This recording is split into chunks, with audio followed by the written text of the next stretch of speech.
स्वागत छ तपाईँलाई मेटिकअफको अर्को एपिसोडमा र अहिले नेपाली मार्केटमा चाहिँ मिड रेन्ज सेगमेन्टको स्मार्टफोनहरूमा एकदमै धेरै कम्पिटिसन छ। धेरै कम्पनीजहरू जस्तै हुवावे, स्यामसङ, साउमीहरूले चाहिँ आफ्नो कन्टेनर्सहरू मार्केटमा लिएर आइसकेका छन् र लिएर आउने क्रम जारी पनि छ। स्यामसङले पनि आफ्नो जुन चाहिँ ए सिरिजहरू, एम सिरिजहरू स्पेसियली मिड रेन्ज सेगमेन्टलाई नै टार्गेट गरेर चाहिँ नेपाली मार्केटमा ल्याइरहेको छ। र आजको एपिसोडमा हामी त्यही स्यामसङको एउटा मिड रेन्ज फोनको कुरा गर्नेछौँ र त्यो फोन हो Samsung galaxy M40। Samsung galaxy M40 छ जुन चाहिँ पहिला M10, M20, M30हरू आइसकेको थियो मार्केटमा र त्यही स्मार्टफोनको लाइनअपमा सबभन्दा हाइएस्ट M40 अहिले नेपाली मार्केटमा पनि आइसकेको छ। र स्यामसङले दाबी गरेको जस्तो यो फोन चाहिँ good specs in the right price छ कि छैन भनेर आजको एपिसोडमा कुरा गर्नेछौँ। So without any further delay let's get started. So सबैभन्दा पहिला यसको प्लेटफर्मको कुरा गर्नु पर्दाखेरि चाहिँ यसमा एन्ड्रोइड 9.05 भर्जन छ र त्यसमाथि चाहिँ स्यामसङको आफ्नो सफ्टवेयर वान युआई छ। र साथीहरू यसको चिपसेटको कुरा गर्नु पर्दाखेरि चाहिँ यसमा स्न्यापड्रागन 675 चिपसेट छ जुन चाहिँ 11 नैनोमिटर बेस चिपसेट हो भने अक्टाकोर चिपसेट हो र एड्रिनो 612 जीपीयू पनि छ। सो गाइज मलाई लाग्छ मिडियोकोर प्रोसेसर छ। स्यामसङले चाहिँ आफ्नो जुन चाहिँ यो एम सिरिज, ए सिरिज स्मार्टफोनहरूमा चाहिँ मलाई लाग्छ लगभग चिपसेटहरू चाहिँ खासै त्यति पावरफुल चाहिँ राखेको छैन। जुन चाहिँ अहिले आएको जुन चाहिँ M20 होस्, M30 होस् या त्यो A50 नै किन नहोस् त्यसमा चाहिँ अलिकति पावरफुल चिपसेट चाहिँ हामीले ल्याकिङ देख्न सक्छौँ। सो मिडियोकोर चिपसेट हो, त्यही भएर चाहिँ तपाईँले चाहिँ गेम चाहिँ हल्का फुल्का खेल्न सक्नुहुन्छ। हाई सेटिङ्समा भने चाहिँ हल्का गाह्रै पर्नेछ। जर जुन चाहिँ जीपीयू छ त्यो पनि राम्रै छ, त्यसले पनि तपाईँलाई धेरै एड गर्नेछ। सो डिस्प्लेको कुरा गर्नु पर्दाखेरि चाहिँ यसमा 6.3 इन्चको डिस्प्ले छ जुन चाहिँ 84.9% स्क्रिन टु बडी रेसियो छ। र यसको नयाँ कुरा चाहिँ के हो भन्दाखेरि यसमा चाहिँ पन्च होल डिस्प्ले छ जुन चाहिँ हामीले पहिला नच देख्थ्यौँ, त्यसपछि भी नच, यु नचहरू देख्यौँ, धेरै जस्तो सानो सानो नचहरू हुँदै गए। कुनैमा चाहिँ हामीले रोटेटिङ क्यामेराहरू देख्यौँ, पपअप क्यामेराहरू देख्यौँ भने यसमा चाहिँ पन्च होल डिस्प्ले छ जुन चाहिँ बिचोनिर स्क्रिनमा चाहिँ एउटा पाल जस्तो देखिन्छ, त्यो चाहिँ तपाईँको त्यहाँ क्यामेरा हाउजिङ छ। र यो चाहिँ 6.3 इन्चको डिस्प्ले हो। त्यस्तै साथीहरू फुल एच डिस्प्ले हो जसको रेसियो भनेको चाहिँ 19:5:9 रेसियो छ र कर्निङ गरिएला ग्लास छ भनेको छ, तर कुन चाहिँ भर्जन भने चाहिँ स्पेसिफाइड गरिएको छैन। सो गाइज क्यामेराको कुरा गर्नु पर्दाखेरि चाहिँ रियर साइडमा ट्रिपल क्यामेरा छ। 32 मेगापिक्सलको मेन क्यामेरा जसमा चाहिँ f1.7 एपेचर छ भने 8 मेगापिक्सलको अल्ट्रा वाइड लेन्स छ जसको एपेचर भनेको f2.2 12 मिलिमिटर वाइड लेन्स। त्यस्तै साथीहरू 5 मेगापिक्सलको डेप्थ सेन्सर छ जसले चाहिँ तपाईँलाई पोर्ट्रेट मोडहरूमा बोकेहरूको लागि चाहिँ अलिकति मद्दत गर्नेछ।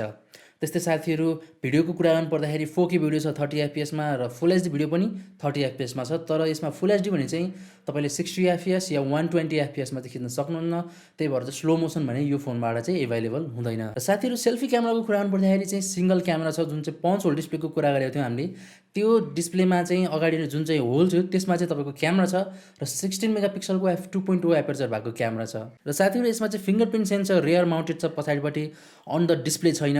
र मलाई जहाँसम्म लाग्छ यो चाहिँ नभएकै ठिक छ, किनभने A50 मा चाहिँ एकदमै नराम्रो फिङ्गरप्रिन्ट सेन्सर थियो अन्डर द डिस्प्ले, जुन चाहिँ अन्डर द डिस्प्लेको अलिकति फास्ट भयो भने चाहिँ अलिकति राम्रो हुन्थ्यो। तर जुन चाहिँ A50 मा चाहिँ हामीले देख्न सक्थ्यौँ एकदमै ल्याग देख्न सक्थ्यौँ या एकदमै ढिलो हुन्थ्यो फोन खोल्दाखेरि चाहिँ, त्यसको सट्टामा चाहिँ यसको पछाडिपट्टि छ फिङ्गरप्रिन्ट सेन्सर जहाँसम्म मलाई लाग्छ यो चाहिँ एकदमै अलिक फास्ट छ।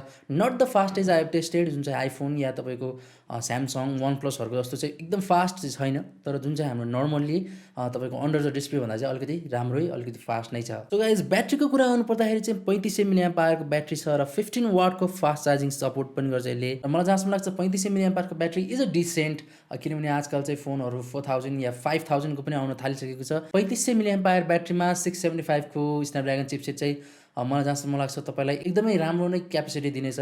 र यसमा चाहिँ 15 वाटको चार्जिङ पनि एभाइलेबल छ जुन चाहिँ फास्ट चार्जिङ हो, त्यसले पनि तपाईँलाई एकदमै सघाउँछ। र यसमा चाहिँ हाइब्रिड डुअल सिम स्लट छ र तपाईँ यदि माइक्रो एसडी राख्न चाहनुहुन्छ भने पनि यसमा स्पेस चाहिँ छ, तर तपाईँको सिम 2 को ठाउँ खान्छ भने जुन चाहिँ माइक्रो एसडी स्पेस छ त्यो चाहिँ तपाईँले 1 TB सम्म एक्सपान्ड गर्न सक्नुहुन्छ। मलाई जहाँसम्म लाग्छ यो चाहिँ एकदमै राम्रो कुरा हो यो डिभाइसको। 1 TB भनेको चाहिँ एकदमै धेरै हो स्मार्टफोनको लागि। तपाईँले चाहिँ धेरैभन्दा धेरै मुभिजहरू, भिडियोजहरूदेखि लिएर गेम्सहरू मजाले इन्स्टल गर्न सक्नुहुन्छ यो डिभाइसमा। र यसको नेटिभ भेरिएन्टको कुरा गर्नु पर्दाखेरि चाहिँ 6 र 4 GB ऱ्याममा एभाइलेबल छ भने 64 र 128 GB स्टोरेजमा एभाइलेबल छ। र अब यसको प्राइसिङको कुरा गरौँ र प्राइसिङको कुरा गर्नु पर्दाखेरि चाहिँ नेपाली मार्केटमा 6 GB र 128 GB भेरिएन्टको चाहिँ 36,190 रुपिस छ। त्यो चाहिँ तपाईँले अनलाइन या अफलाइनमा किन्न सक्नुहुन्छ। अब जस्तै यसमा पनि 6 GB र 128 GB यसको चाहिँ हाइस्ट भेरिएन्ट हो र 36,190 रुपिस पर्छ तपाईँलाई।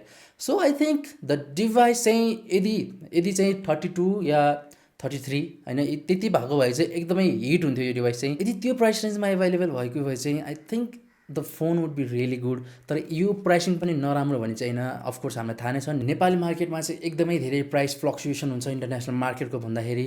सो गाइज मलाई लाग्छ एकदमै डिसेन्ट हो यो फोन चाहिँ। यदि तपाईँलाई चाहिँ त्यो यति प्राइस रेन्जमा चाहिँ 6GB 128GB भेरिएन्ट चाहिएको छ भने डेफिनेटली एभाइलेबल छ। स्यामसङले चाहिँ केही कुराहरू सुधार्नु पर्ने थियो। अफकोर्स यसमा चाहिँ TFT स्क्रिन छ जुन चाहिँ हाम्रो अप्टिक एमुलेट या एमुलेट प्यानलहरू छैन यसमा चाहिँ, जुन चाहिँ हामीले अरू स्मार्टफोनहरूमा देख्यौँ।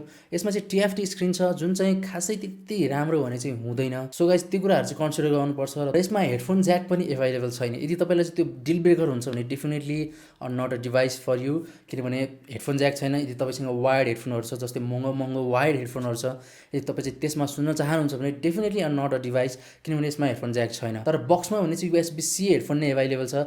त्यसले गर्दाखेरि पनि तपाईँलाई चाहिँ जुन चाहिँ कम्पेन्सेसन छ त्यो गरिदिन्छ। तर यदि तपाईँसँग चाहिँ अरू नै आफ्नो वायर्ड हेडफोन्सहरू छ एकदमै राम्रो खालको या बिट्सको सेनाइजरहरूको त्यस्तो छ भने चाहिँ डेफिनेटली मलाई लाग्छ तपाईँलाई चाहिँ यो डिभाइस होइन, किनभने यसमा हेडफोन ज्याक एभाइलेबल छैन। सो गाइज तपाईँहरूलाई के लाग्छ तल कमेन्ट गर्नुहोला। यो भिडियो मन पऱ्यो भने लाइक र सब्सक्राइब गर्न नभुल्नुहोला। अर्को भिडियोमा पक्कै पनि भेट्नेछौँ। Until then have good day and thanks for watching. See you guys in the next video.